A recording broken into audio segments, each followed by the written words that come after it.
ஒரு காலத்தில் எங்கே பார்த்தாலும் ரெட்மி ரிங்டோன் தான் நமக்கு எல்லாருக்குமே கேட்கும். ஏன்னா நிறைய பேர் ரெட்மி ஃபோன் வந்து யூஸ் பண்ணிட்டு இருந்தாங்க. குறிப்பாக சொல்லக்கூடிய ஷாமி மட்டும் இல்லாமல் ஷாமியோட சப் பிராண்ட் ரெட்மி போக்கோ மாதிரியான ஃபோன்ஸ் வந்து எல்லாருமே வந்து யூஸ் பண்ணிட்டு இருந்தாங்க. வீட்டில் அட்லீஸ்ட் ஒருத்தங்களாவது வந்து இந்த ஃபோன் வந்து யூஸ் பண்ணியிருப்போம். ஸோ அந்த அளவுக்கு வந்து இந்த ஃபோன் வந்து எல்லார் வீட்லேயும் இருந்துச்சு. ஆனால் இப்போது இந்த ரெட்மி ஃபோனோட சேல் வந்து கொஞ்சம் குறைஞ்சிருச்சு. ரெட்மிக்கு என்னதான் ஆச்சு, ரொம்ப வருடமாக டாப் நம்பர் 1 பிராண்டாக இருந்த ஸ்மார்ட் ஃபோன் வந்து இப்போ அந்தளவுக்கு சேல் ஆகாத காரணம் என்ன அப்படிங்கிறப்ப தான் இந்த வீடியோவில் பேச போகிறோம். ஸோ ஒருவேளை நீங்கள் ஷாமி ரெட்மி போக்கோ ஃபோன்ஸ் ஏதாவது யூஸ் பண்ணியிருந்தாலோ இல்லைனா உங்கள் வீட்டில் உள்ள யாராவது இந்த ஃபோன் வந்து யூஸ் பண்ணியிருந்தாலும் என்ன ஃபோன் அப்படிங்கிறத கீழே கமெண்ட் செக்ஷனில் மென்ஷன் பண்ணுங்கள். இப்போ நம்ம வீடியோக்குள்ளே போகலாம். வீடியோக்குள்ளே போக முன்னாடி இந்த கமெண்ட் செக்ஷனில் ஒரு ஸ்வைப் பண்ணிவிட்டு ஹைப் அப்படிங்கிற பட்டன் இருக்கும், அதை வந்து டேப் பண்ணிடுங்க. அப்படியே சேனலை சப்ஸ்கிரைப் பண்ணி பக்கத்தில் பெல் ஐக்கனை ப்ரெஸ் பண்ணி தொடர்ந்து வரதாங்க. முதல்ல ரெட்மி பிராண்ட் வந்து இந்தியாவில் 2014 வந்து லான்ச் பண்ணாங்க. அதாவது முதலே ரெட்மி அப்படிங்கிற பேரில் வரல, மீ அப்படிங்கிற பேரில் வந்து இந்த ஸ்மார்ட் ஃபோன் லான்ச் பண்ணியிருந்தாங்க. அப்போமே வந்து இவங்க கொடுத்த அந்த ஃபோனோட ஸ்பெசிஃபிகேஷன் கம்பேர் பண்ணி பார்க்கும்போது ப்ரைஸ் ரொம்ப காம்படேட்டிவாக இருந்துச்சு. அதாவது சாம்சங் சோனி மாதிரியான பிராண்ட்ஸ் தான் இந்தியாவில் வந்து கால் பதிச்சு டாப்பில் வந்து இருந்தாங்க. அந்த டைமில் மீ அப்படிங்கிற ஒரு பிராண்டை கொண்டு வந்து நிறைய பேரோட பார்வை வந்து தன் பக்கம் வந்து திருப்பினாங்க இந்த ரெட்மி. குறிப்பாக ஆன்லைனில் வந்து அவங்க ஃபோனை வந்து ஒரு சேலுக்கு கொண்டு வந்தாங்கன்னா சில செகண்ட்ஸ்லேயே விற்று தீர்ந்துடும். நிறைய பேர் வந்து வாங்கவே முடியாது, அந்த அளவுக்கு டிமாண்ட் அதிகமாக இருந்துச்சு அந்த டைமில். மேலும் ரெட்மி ஃபோனை எடுத்துக்கிட்டிங்கன்னா இந்த 15000 செக்மெண்ட் கீழே எடுத்துக்கிட்டால் கூட ஃப்ளாக்ஷிப் அளவுக்கு பெர்ஃபார்மன்ஸ் வந்து நமக்கு கிடைக்கும் அப்படிங்கிற பேர் வந்து இருந்துச்சு. குறிப்பாக சொல்லணும் கேட்டிங்கன்னா value for money smart phone அப்படிங்கிற பேர் வந்து இருந்துச்சு. காரணம் நான் ஏற்கனவே சொன்ன மாதிரி மற்ற சாம்சங் மாதிரியான பிராண்ட்ஸ் வந்து கொடுக்காத ப்ரைஸுக்கு இவங்க வந்து கம்மியான ப்ரைஸ்லேயே வந்து நல்ல ஒரு கேப்பபிளான சிப்போட வந்து ஃபோனை வந்து லான்ச் பண்ணிட்டு இருந்தாங்க. அதனாலே உங்களோட மார்க்கெட் ஷேர் வந்து குடிச்சு, அது போக சொல்ல போனால் மீ ஃபேன்ஸ்னு சொல்கிற அளவுக்கு வந்து நிறைய பேர் சோசியல் மீடியா ட்ரெண்டும் ஆக்கிட்டு இருந்தாங்க. ஏன்னா நிறைய பேர் அந்த டைமில் வந்து இந்த ஷாமி பிராண்டுக்கு வந்து ஃபேன்ஸாக இருந்தாங்க. நான் கூட ஷாமி பிராண்டோட அந்த ஈவெண்ட்ஸில் வந்து தொடர்ந்து பார்த்துட்டு இருந்தேன். அந்த அளவுக்கு வந்து அதில் நிறைய ஆஃபரிங்ஸ் இருந்துச்சு. மேலும் ஒரு குறிப்பிட்ட டைமில் வந்து இந்தியாவோட டாப் நம்பர் 1 ஸ்மார்ட் ஃபோன் அப்படிங்கிற பேரை வந்து ரெட்மி நிறுவனம் வந்து வாங்கிச்சு. அதாவது ஷாமி நிறுவனம் நம்பர் 1 பிராண்ட் அப்படிங்கிற பேரை இந்தியாவில் வந்து தக்க வச்சிருந்தாங்க ரொம்ப வருடமாக. 2019 வந்து நம்பர் 1 பிராண்ட் அப்படிங்கிற பேரை வந்து வாங்கினாங்க. ஆனால் 2023க்கு அப்புறம் அவங்களோட அந்த ரேங்கிங் குறைய ஆரம்பிச்சிச்சு. ஈவன் நானே ரெட்மி ஃபேனாக தான் இருந்தேன். குறிப்பாக சொன்னீங்கன்னா அந்த ரெட்மிலேருந்து இந்த பாப்அப் செல்ஃபி கேமராவோட ரெட்மி K20 அப்படிங்கிற ஸ்மார்ட் ஃபோன் லான்ச் பண்ணியிருந்தாங்க. அந்த ஃபோன் நான் வந்து கிட்டத்தட்ட 4 வருடம் யூஸ் பண்ணியிருந்தேன். ரொம்ப நல்ல ஃபோன் சொல்லலாம். ஏன்னா வந்து எனக்கு ஹேங்கே ஆகலை.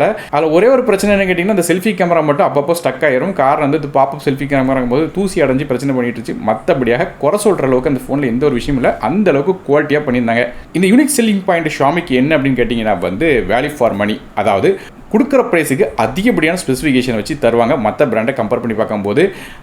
குறிப்பாக வந்து சிலவர் வந்து பிராண்டை மட்டுமே பார்த்து வாங்குறவங்க இன்னுமே இருக்காங்க. ஆனால் யூசர்ஸ் நிறைய பேர் வந்து உள்ள ஸ்பெக்கை பார்த்து ஒன்று பை ஒன்றா வாங்க ஆரம்பித்த காரணத்தினால கொஞ்ச நாள்லேருந்து இந்த மீ பிராண்ட் வந்து பெரிய லெவலில் வந்துச்சு. காரணம் உள்ள கொடுக்குற ஸ்பெசிஃபிகேஷன் அந்த அளவுக்கு இருந்துச்சு. ஸோ முதல்ல வந்து மீ அப்படிங்கிற பேர்லேயே வந்து ஸ்மார்ட் ஃபோன் எடுத்துட்டு இருந்தாங்க. அதுக்கப்புறம் ரெட்மின்னு சொல்லி மாற்றினாங்க. அதுக்கப்புறம் பார்த்தீங்கன்னா அந்த ஷாமி பிராண்டும் தனியாக பேர் வந்து கொண்டு வந்தாங்க. அது போக போக்கோ பிராண்டும் இருந்துச்சு. ஸோ இதே மாதிரியாக பல விதமான ஆஃபரிங்ஸ் இருந்துச்சு. குறிப்பாக சொன்னீங்கன்னா போக்கோலாம் எடுத்துக்கிட்டிங்கன்னா போக்கோ F1 வந்து எந்த அளவுக்கு பாப்புலர்ங்கிறது நம்ம எல்லாருக்குமே தெரிஞ்ச ஒன்று. ஆனால் இப்போ அந்த அளவுக்கு இந்த ஃபோனுக்கு கிரேஸ் இல்லாமல் போயிடுச்சு. இதுக்கு காரணம் என்ன கேட்டிங்கன்னா ஷாமி மேலே சில கேஸ் வந்து விழுந்துச்சு. அதாவது ஷாமியோட $725 மில்லியன் அசெட்லாம் வந்து FEMAயோட வயலேஷன் காரணமாக வந்து ஃப்ரீஸ் பண்ண வேண்டியதாயிட்டு. இது இப்போ பல விதமான இந்த ராயல்ட்டி ப்ராப்ளம்ஸ் மாதிரி பல விதமான விஷயங்களில் வந்து அவங்க கேஸ் ஒன் பை ஒன்றா மாட்டிக்கிட்டே இருந்தாங்க. அது மூலமாக 2022ஆம் வருடம் வந்து உங்களுக்கு பெரிய லாஸ் நடந்துச்சு. அதுக்கப்புறம் இந்த ரெட்மின்னு எடுத்துக்கிட்டாலே ரெட்மி நோட் சீரிஸ் தான் நம்ம எல்லாருக்குமே ஞாபகம் வரும். அந்த அளவுக்கு பாப்புலரான சீரிஸாக இருந்துச்சு. ஆனால் இவங்க அந்த ரெட்மி 10, 11லாம் கொண்டுட்டு இருக்கும்போது நல்லா தான் இருந்தாங்க. ஆனால் ரெட்மி 14 வரும்போது அந்த அளவுக்கு வந்து வேல்யூ ஃபார் மணி ஸ்மார்ட் ஃபோனாக வந்து இவங்க லான்ச் பண்ணல. அதன் மூலமாக உங்களை சேலும் வந்து டவுன் ஆகிடுச்சு. இது போய் ஷாமியில் இருந்த சீனியர் லீடர்ஸ் எல்லாம் ஒன் பை ஒன்னாக போக ஆரம்பிச்சாங்க. குறிப்பாக சொன்ன கேட்டிங்கன்னா ஷாமிலேருந்து ஹூகோ பாரா அப்படிங்கிற ஃபார்மர் வைஸ் பிரசிடென்ட், ஷாமியோட வைஸ் பிரசிடென்ட் வந்து கம்பெனி விட்டு வெளியே போகும்போது பிரச்சனை வந்துச்சு. அதுக்கப்புறம் மனுகுமார் ஜெயின் அப்படிங்கிறவங்க வந்து விபியாக வந்தாங்க, ஜாயின் பண்ணாங்க. அவங்களும் வந்து நல்லா பண்ணிட்டு இருந்தாங்க. ஆனால் இப்போ திடீர்னு அவங்களும் வந்து கம்பெனி விட்டு வெளியே போகிறாங்க. அதுக்கப்புறம் ஷாமியோட சேல்ஸ் அப்படியே படுக்க ஆரம்பிச்சு. காரணம் இந்த விபி வந்து முக்கியமான ஒரு ரோல். எந்த ஃபோனை வந்து இந்தியாவுக்கு எடுத்துகிட்டு வரணும் அப்படிங்கிறத அவங்க தான் முடிவு பண்ணுவாங்க. எப்படி சேல் வந்து இருக்கும், கரெக்டாக இந்தியன் ஃபேன்ஸ் வந்து பல்ஸ் எப்படி இருக்கும், அது போய் என்ன ப்ரைஸுக்கு விற்றா எப்படி இருக்கும் அப்படிங்கிற ஸ்ட்ராட்டஜிலாம் அவங்க தான் பண்ணுவாங்க. ஆனால் மேனேஜ்மெண்ட் சரியாக இல்லாத காரணத்தினால இப்போ வந்து கொஞ்சம் சொதப்பலாகிட்டு இருக்கு. ஏன்னு கேட்டிங்கன்னா இந்தியா பொறுத்தவரைக்கும் 10,000 30,000 அப்படிங்கிற செக்மெண்ட்டில் உள்ள ஸ்மார்ட் ஃபோன் தான் நிறைய விற்கும். காரணம் இந்த ஸ்பெக் பாயிண்ட்டில் வந்து நமக்கு வந்து நல்ல ஸ்பெக்கோட நிறைய பிராண்ட்ஸ் இப்போ ஆஃபர் பண்ணிட்டு இருக்காங்க. அப்படி நிறைய பிராண்ட் வந்து நல்ல பெட்டர் ஆஃபரிங்ஸ் வந்து ஷாமி மற்றும் போக்கோவோட கம்பேர் பண்ணி பார்க்கும்போது கொடுத்த காரணத்தினால ஷாமி டவுன் ஃபால் ஆக ஆரம்பிச்சு. மேலும் ஏற்கனவே சொன்ன மாதிரி விவோ பிராண்ட் வந்து மேலே ஏறிட்டு இருந்துச்சு, கூட வந்து அவங்க அதோட நிப்பாட்டாமல் ஐக்யூ அப்படிங்கிற இன்னொரு பிராண்ட் சப் பிராண்ட் அதாவது கொண்டு வந்தாங்க. 2 பிராண்டோட நிப்பாட்டிக்கிட்டாங்க. ஆனால் ஷாமி அப்படி இல்லை. ஷாமிங்கிற ஒரு பேர் இருக்குது, ரெட்மிங்கிற ஒரு பேர் இருக்குது, போக்கோன்னு ஒரு பேர் இருக்குது. இதில் வந்து நிறைய பிராண்ட் கன்ஃபியூஷன் இருந்துச்சு. குறிப்பாக சொன்ன கேட்டிங்கன்னா சைனாவில் வந்து மீங்கிற ஒரு ஃபோன், சைனாவில் வந்து ஷாமி அப்படிங்கிற பேரில் ஒரு ஃபோன் விற்றுட்டுருப்பாங்க. அதே பிராண்டை வந்து இந்தியாவில் போக்கோன்னு சொல்லி பேரை மாற்றி விற்பாங்க. அதுவே போக்கோன்னு ஒரு ஃபோன் வந்து ஃபாரினில் லான்ச் பண்ணிப்பாங்க. அந்த ஃபோன் வந்து ரெட்மின்னு சொல்லி இந்தியாவில் பேர் மாற்றுவாங்க. இது மாதிரி ஃபாரின் கண்ட்ரீஸில் ஷாமி அப்படிங்கிற பேரில் விற்ற அந்த ஃபோனை வந்து போக்கோன்னு மாற்றுறது, போக்கோன்னு விற்ற ஃபோனை வந்து ரெட்மின்னு சொல்லி கொண்டு வர்றதுலாம் வந்து கொஞ்சம் நல்ல ஒரு ஸ்ட்ராட்டஜி இல்லை. காரணம் ஆல்ரெடி அந்த ஃபோன் வந்து ஃபாரினில் லான்ச் ஆயிடுச்சுங்கிறது நிறைய பேருக்கு இப்போ தெரியும். ஏன்னா எல்லா கையிலும் இன்டர்நெட் இருக்குது. ஸோ அப்போ வந்து அந்த ஃபோன் இந்தியாவுக்கு வந்தால் எப்படி இருக்கும் அப்படிங்கிற தாட் தான் இருக்கும். ஆனால் பேரை மாற்றி மாற்றி இந்தியா கொண்டு வர காரணத்தால் பெரிய கன்ஃபியூஷன் ஒன்று ஏற்படுது. இது போய் ஏற்கனவே சொன்ன மாதிரி விவோ ஐக்யூ மாதிரியா பிராண்ட்லாம் நல்ல ஆஃபரிங் கொடுத்துட்டு இருந்தாங்க. இப்போ போட்டியாக ஓப்போ பிராண்ட்லாம் எடுத்துக்கிட்டிங்கனாலும் சாம்சங் ஈக்குவலண்ட்டாக நிறைய விஷயங்கள் பண்ணிகிட்டு இருக்காங்க. ஸோ அதனால் வந்து அப்படியே ரெட்மி டவுன்ஃபால் ஆக ஆரம்பிச்சு. ஸோ இது டவுன்ஃபால் ஆகிட்டு இருக்கு. அப்போ என்னடா பண்ண அடுத்தது அப்படின்னு சொல்லிட்டு ஷாமி நிறுவனம் வந்து ஒரு பிளான் பண்ணாங்க. அந்த பிளான் தான் என்னென்னு கேட்டிங்கன்னா ஓஎஸில் ஒரு சேஞ்ச் கொண்டு வந்தாங்க. அதாவது MIUI அப்படிங்கிற அவங்களோட ஓஎஸை வந்து ஹைப்பர் ஓஎஸ் சொல்லி பேர் மாற்றினாங்க. நிறைய அப்கிரேட்ஸ் இருந்துச்சு, நிறைய ஃபீச்சர்ஸ் புதுசாக கொண்டு வந்தாங்க. ஆனால் இப்போ ஹைப்பர் ஓஎஸ் 1 அளவுக்கு ஹைப்பர் ஓஎஸ் 2 இல்லை, அப்டேட் ஹைப்பர் ஓஎஸ் 2 வர ஆரம்பிச்சிச்சு. இருந்தாலும் வந்து நமக்கு வந்து MIUI கம்பேர் பண்ணி பார்க்கும் ப்ளோட்வேர்ஸ்லாம் ரொம்ப குறைச்சிட்டாங்கன்னு சொல்லணும். ஸோ சாஃப்ட்வேரில் ஓரளவு ஆப்டிமைஸ் பண்ணி கொண்டு வந்துட்டாங்க MIUI.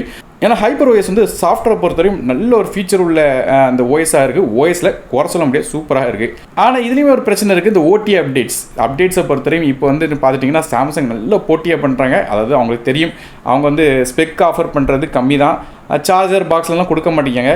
இருந்தாலும் அவங்களோட ஃபோன் வந்து விற்கிற காரணம் என்னன்னு கேட்டிங்கன்னா சில ஃபீச்சர்ஸ், அதாவது ஒன்று பிராண்ட் வேல்யூ, ரெண்டாவது இப்போ சாஃப்ட்வேர் அப்டேட்ஸ்லாம் நல்லாவே கொடுக்க ஆரம்பிச்சிட்டாங்க. அதாவது 5 வருஷம் 6 வருஷம் சொல்லி கொடுக்காங்க. இதில் ஒரு பிஸ்னஸ் ஸ்ட்ராட்டஜியும் இருக்குது. யாரும் எல்லாருமே வந்து அவங்க ஃபோன் வந்து 5 வருஷம் 6 வருஷம் யூஸ் பண்ணவே மாட்டோம். ஒரு 2 வருஷம் 3 வருஷம் 4 வருஷம் யூஸ் பண்ணுவோம், அதுக்கப்புறம் மாற்றிடுவோம். இருந்தாலும் வந்து சாம்சங் வந்து அந்த சாஃப்ட்வேர் அப்டேட்ஸ், அதாவது ஓஎஸ் அப்டேட்ஸே வந்து 6 வருடம் கொடுக்காங்க. அப்படிங்கும்போது கண்டிப்பாக வந்து யூஸருக்கு அந்த பிராண்ட் மேலே உள்ள ஒரு நம்பிக்கை வந்து கூடும். அந்த நம்பிக்கை வந்து ஷாமி வந்து கொஞ்சம் குறைச்சிட்டாங்க. ஏன்னா வந்து ஓஎஸ் அப்டேட்ஸ் கொஞ்சம் கம்மியாக கொடுத்தாங்க. அதே மாதிரி ஏற்கனவே சொன்ன மாதிரி சூப்பரான நிறைய ஸ்மார்ட் ஃபோன்ஸ் வந்து சைனா லான்ச் பண்ணிகிட்டே இருந்தாங்க. ஆனால் இந்தியாவுக்கு வரும்போது ஸ்மார்ட் ஃபோன்ஸ் வந்து வரல. அது போக நான் ஏற்கனவே சொன்ன இந்த பேரை மாற்றிலாம் கொண்டு வந்துட்டு இருந்தாங்க. இப்போ ரீசெண்டாக பார்த்தீங்கன்னா இந்த ஷாமியோட சிவி அப்படிங்கிற சீரிஸ் வந்து சைனாவில் வந்து லான்ச் பண்ணிட்டு இருந்தாங்க. எப்போண்டா இந்தியாவுக்கு வரும்னு சொல்லி பார்த்துட்டே இருந்தோம். போனதில் வந்து ஷாமி சிவி 14 அப்படிங்கிற சீரிஸ் வந்து கொண்டு வந்திருந்தாங்க. இந்த சிவி அப்படிங்கிற சீரிஸ் என்னன்னு கேட்டிங்கன்னா கேமரா சென்ட்ரிக் ஸ்மார்ட் ஃபோனாக இருந்துச்சு. ஆனால் வந்து இந்த வருடம் ஷாமி 15 சிவியை வந்து இந்தியாவுக்கு லான்ச் பண்ண போகிறதில்ல. அதுக்கு பதிலாக ரெட்மி நோட் SE அப்படிங்கிற ஒரு இன்டர்னல் ஃபோனை கொண்டு வர போகிறா சொல்கிறாங்க. அதாவது எப்படின்னு கேட்டிங்கன்னா ஒரு மிட்ரேஞ்ச் ஃபோனை கட் பண்ணிவிட்டு அதுக்கு பதிலாக என்ட்ரி லெவல் ஃபோன் கொண்டு வர போகிறதா சொல்கிறாங்க. ஸோ அவங்களோட இடத்த திரும்பி தக்க வைக்கணும்னா அவங்க என்ட்ரி லெவல் மற்றும் மிட்ரேஞ்சில் வந்து பிடிக்கணுங்கிற காரணத்தில் ஒரு 30K மேலே உள்ள செக்மெண்ட் உள்ள ஃபோனை கட் பண்ணிவிட்டு இந்த 15K அந்த செக்மெண்ட்குள்ள ஸ்மார்ட் ஃபோனை கொண்டு வர ஆரம்பிச்சிட்டாங்க. ஸோ அந்தளவுக்கு மார்க்கெட் ஷேர் வந்து கொஞ்சம் குறைஞ்சிடுச்சு ரெட்மிக்கு. அதுபோக நான் ஏற்கனவே சொன்ன மாதிரி ஷாமி, ரெட்மி, போக்கோன்னு சொல்லிட்டு 3 பிராண்ட் வச்சதுக்கு பதிலாக 2 பிராண்ட் வச்சு கான்சன்ட்ரேட் பண்ணி அதிலே வந்து இவங்க வந்து ஃபோனை கொண்டு வந்துட்டு இருந்தாங்க. நல்லாயிருக்கும். அது மட்டும் இல்லாமல் நான் ஏற்கனவே சொன்ன மாதிரி 3 இருந்தாலும் ஓகே தான். ஆனால் எந்த பிராண்டில் ஒரு ஃபோன் வந்து லான்ச் பண்ணுறாங்களோ ஃபாரினில் அதே பிராண்டுக்குள்ளே அதே பேரில் தான் இந்தியாவிலையும் லான்ச் பண்ணணும். அது வந்து கோட்டை விட்றாங்க. அவன் இந்த வேல்யூ ஃபார் மணி அப்படிங்கிற அந்த பாயிண்ட் வந்து மிஸ் ஆகுதுங்க சொல்லியிருந்தேன். காரணம் என்னென்னு கேட்டிங்கன்னா நீங்கள் இப்போ ஸ்க்ரீனில் பார்க்குற மாதிரி இந்த ரெட்மி நோட் சீரிஸ் அது ஸ்மார்ட் ஃபோனோட ப்ரைஸிங்கை வருடம் எவ்வளோ கூட கூடி இருக்குது அப்படிங்கிறத நீங்கள் கிளியராக பார்க்கலாம். அதுபடி பார்த்தீங்கன்னா தெரியும் நமக்கு ரெட்மி நோட் 10 Pro Max 2021 வந்து லான்ச் பண்ணும்போது 18,000 ரூபாய்க்கு லான்ச் பண்ணாங்க. ரெட்மியோட 11 Pro Plus ஸ்மார்ட் ஃபோன் பார்த்துட்டிங்கன்னா தெரியும் அது 21,000 ரூபாய் ப்ரைஸிங் போயிடுச்சு. அப்படியே பார்த்தீங்கன்னா அடுத்த வருஷம் இன்னும் பயங்கரமாக ப்ரைஸ் கூட்டிட்டாங்க. அது 30,000 ரூபாய் ப்ரைஸிங் மேலே போயிடுச்சு. நம்ம ரெட்மியோட நோட் 13 Pro Plus சீரிஸ் பார்த்துட்டிங்கனாலும் அது வந்து 32,000 ரூபாய் ப்ரைஸிங் போயிடுச்சு. இப்படியே வர வந்து இந்த ப்ரைஸிங் கூட்டிகிட்டே போகிறாங்க. அது மட்டும் இல்லாமல் அவங்க வந்து இடையில சொல்லிட்டாங்க, ஒரு ஸ்டேட்மெண்ட் விட்டாங்க. அதாவது ரெட்மியோட இந்த நோட் சீரிஸ் வந்து இனிமேல் மிட்ரேஞ்ச் இல்லைப்பா, அது ஹையர் அண்ட் ப்ரீமியம் ஸ்மார்ட் ஃபோன்பா அப்படின்னு சொல்லிட்டு UFS 2.2 தான் கொடுத்தாங்க. ஸோ இது எந்த அளவுக்கு நியாயங்கிறது தெரியல. ஸோ இதே மாதிரி சில காமெடிலாம் பண்ணியிருந்தாங்க. ஸோ அதனாலே வந்து யூஸருக்கு அந்த கிரெடிபிலிட்டி போயிட்டு, அதாவது 30,000 ரூபாய்க்கு மேலே ஒரு ஃபோனை வந்து வாங்கி அதில் மற்ற எல்லா விஷயங்களும் நல்லா இருந்தாலும் சிப்பில் கோட்டை விட்டால் எப்படி? அதுமே இந்த ரெட்மியோட அந்த ப்ரோ சீரிஸ் எடுத்துக்கிட்டால் கூட அதில் UFS 2.2 தான் கொடுத்தாங்க. அதனால யூஸரோட அந்த சாட்டிஸ்ஃபேக்ஷன் குறைஞ்சிச்சு. காரணம் வந்து நமக்கு வந்து ஃபோன்லாம் எடுத்துக்கிட்டிங்கன்னா லேக் ஆகாமல் நல்லா வந்து ஃப்ளூயிடாக இருக்கணும். அது மட்டும் இல்லாமல் யூஸருக்கு வந்து நல்ல சாட்டிஸ்ஃபேக்ஷன் கொடுக்கணும். அப்படி இருந்தால் மட்டும் தான் பிராண்ட் வேல்யூ நல்லாயிருக்கும். குறிப்பாக ஷாமி எங்கே கோட்டா விட்டாங்கன்னு கேட்டிங்கன்னா இந்த நோட் சீரிஸே எடுத்துக்கிட்டிங்கன்னா ஒரு எக்ஸாம்பிளாக எடுத்துக்கிட்டிங்கன்னா அவங்க நோட் சீரிஸில் வந்து இந்த AMOLED டிஸ்பிளேல நல்ல இம்ப்ரூவ்மெண்ட் பண்ணாங்க. டிஸ்பிளேயோட குவாலிட்டி கூடிச்சு, பேட்டரியோட கெப்பாசிட்டியும் கூடிச்சு, அதுபோல் பேட்டரியோட இந்த சார்ஜிங் ஸ்பீடு கூடிச்சு. ஆனால் நோட் பண்ண வேண்டிய விஷயம் கிடையாது சிப். நான் ஏற்கனவே சொன்ன ஃபோன் எடுத்துக்கிட்டாலே அதில் முக்கியமான விஷயம் கிடையாது சிப் தான். அதாவது ஒரு சிப் வந்து எந்த அளவுக்கு பவர்ஃபுல் அப்படிங்கிறத காட்டி தான் வந்து ஸ்மார்ட் ஃபோன்னே வந்து நிறைய பேர் வாங்குவாங்க. ஏன்னா வந்து கேம்ஸ் அது போக மல்டி டாஸ்கிங்லாம் பண்ணுறதுக்கு பல விதமான டாஸ்க்லாம் பண்ணுறதுக்கு சிப் ரொம்ப முக்கியமான விஷயமா இருக்குது. அப்படி இருக்கும்போது ரெட்மி அதில் கோட்டை விட்டுட்டாங்க. நான் ஏற்கனவே சொன்ன மாதிரி ஒரு மிட்ரேஞ்ச் சிப் ஃபோனுக்கு வந்து 30,000 மேலே ப்ரைஸ் பண்ண ஆரம்பிச்சிட்டாங்க. ஆனால் இந்த விவோ ஐக்யூ மோட்டோலாம் எடுத்துக்கிட்டிங்கன்னா 3 கேமரா 4 கேமரா கொடுக்கலப்பா, நாங்கள் 2 கேமரா தான் கொடுக்குறோம்.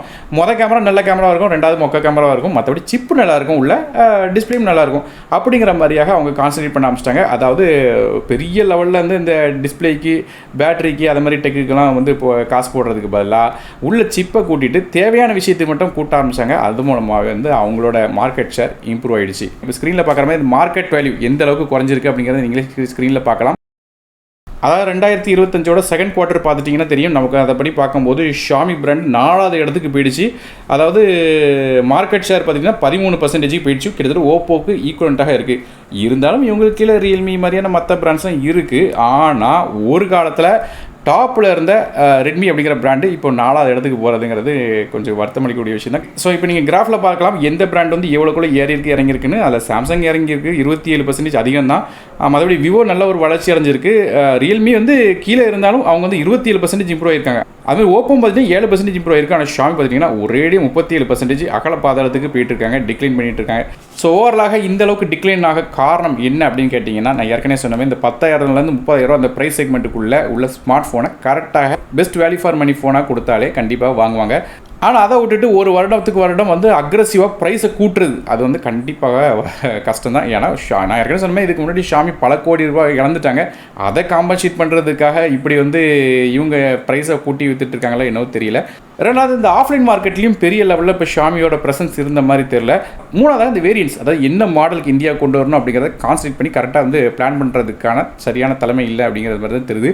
அது மாதிரி ஏற்கனவே சொன்ன மாதிரி இந்த 3 பிராண்ட்ஸை வந்து பேரை வச்சுட்டு ஃபாரினில் ஒரு பேரில் வந்து லான்ச் பண்ணிவிட்டு இந்தியாவுக்கு வரும்போது ரெட்மின்னு சொல்லி பேரை மாற்றுறது, அல்லது ரெட்மியில் உள்ள ஃபோனை வந்து ஷாமின்னு சொல்லி மாற்றி வைக்கிறது. இது போல் ஷாமி இருக்கிற அந்த ப்ரீமியம் செக்மெண்ட் ஸ்மார்ட் ஃபோன்ஸ் எடுத்துக்கிட்டிங்கன்னா அதுவுமே பெரிய லெவலில் கன்வின்சிங்காக இல்லை மற்ற பிராண்ட்ஸோடு ஒப்பிடும்போது.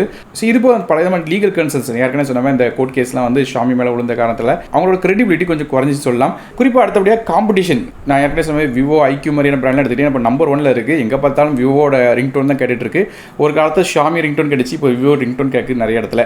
ஸோ இன்னோவேட்டிவாக ஏதாவது யோசிச்சு கொண்டு வரணும். குறிப்பாக சொன்ன கேட்டிங்கன்னா விவோட அந்த வாய்ஸ்லாம் பெரிய லெவலில் நல்லா இருக்காது. ஷாமியெல்லாம் கம்பேர் பண்ணி பார்க்கும்போது ஆப்டிமைஸ் இருக்காது. இருந்தாலும் அவங்க கொடுக்குற ஆஃபரிங், அந்த உள்ளே கொடுக்குற ஸ்பெக் வந்து பேசுச்சு. ஆனால் இங்கே வந்து இது பேச மாட்டேங்கி, அதான் முக்கியமான விஷயம். இது இப்போ சைனா லான்ச் ஆகிற பல விதமான நல்ல ஸ்மார்ட் ஃபோன்ஸ் இந்தியாவில் லான்ச் ஆக மாட்டேங்கி. இது மாதிரி பல விதமான பிரச்சனைகள் ஷாமிக்கு இருக்குது இந்தியாவில். ஸோ இதனால தான் ரெட்மி அல்லது ஷாமி அல்லது போக்கோ நீங்கள் எப்படினாலும் கூப்பிட்டுக்கலாம், இந்த பிராண்ட் வந்து டிக்ளைன் ஆகிருக்கு இந்தியாவில் இப்போ ரீசெண்டாக டைம்ஸில். ஒருவேளை இது வந்து இம்ப்ரூவ் ஆகுமான்னு கேட்டிங்கன்னா அது வந்து காலம்தான் பதில் சொல்லணும். காரணம் ஏற்கனவே சொன்ன மாதிரி எந்த மாதிரியான ஸ்மார்ட் ஃபோன்ஸை இந்தியாவில் லான்ச் பண்ணி கொண்டு வராங்களோ அது வந்து யூசருக்கு கன்வின்சிங்காக இருக்கிற பட்சத்தில், அதாவது நல்ல ஒரு ஆஃபரிங் நல்ல ஸ்பெக் வந்து ஓரளவுக்கு காம்படேட்டிவான ப்ரைஸில் கொடுக்குற பட்சத்தில் கண்டிப்பாக இந்தியாவில் வந்து எல்லாருமே வாங்குவாங்க. அப்படி இல்லாத பட்சத்தில் கண்டிப்பாக வந்து இது பிரச்சனை தான். ஸோ ஃப்ரெண்ட்ஸ், இப்போ நீங்கள் பார்த்த வீடியோ பற்றி என்ன நினைக்கிங்க? மேலும் நீங்கள் ரெட்மி அல்லது போக்கோ அல்லது ஷாமி ஃப்ரெண்ட்ஸ் ஏதாவது யூஸ் பண்ணிக்கிங்களா அப்படிங்கிறத கீழே காமெண்ட் மெசேஜ் பண்ணுங்கள். வீடியோ பிடிச்சா லைக் கொடுத்துங்க, உங்கள் ஃப்ரெண்ட்ஸ் ஷேர் பண்ணுங்கள். நான் டெக் தமிழுக்காக மற்ற வீடியோ சந்திக்க நன்றி, வணக்கம்.